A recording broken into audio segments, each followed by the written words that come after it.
First point that we're going to focus on is about your own emotional regulation. So the princess projects. The princess projects her pain and triggers.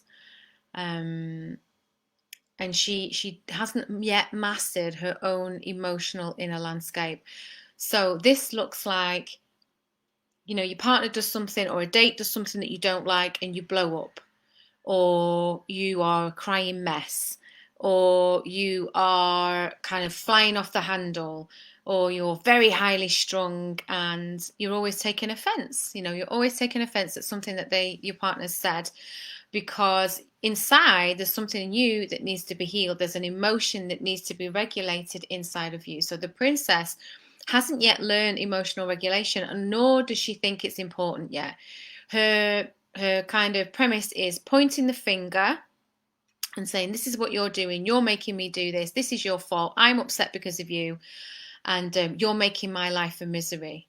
The queen has an onus over her internal world. That doesn't mean that she doesn't have emotion, strong emotion. It doesn't mean that she can never get angry and that she never shows that, but it's about the way that she does that, and it's not coming from an old wounded place.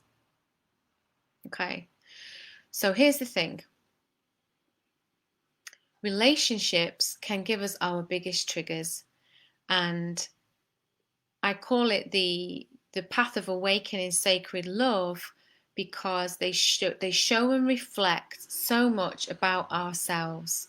We see so much of what we truly believe when we are up close and personal with intimacy, with real intimacy, where there is love, where there is connection, or where that's possible.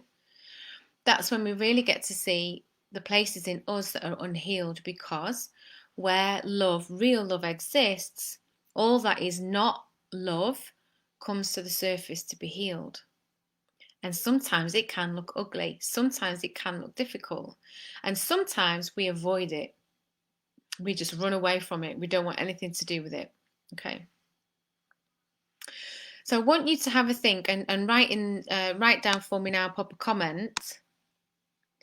What are the things that tend to trigger you in relationships or in dating?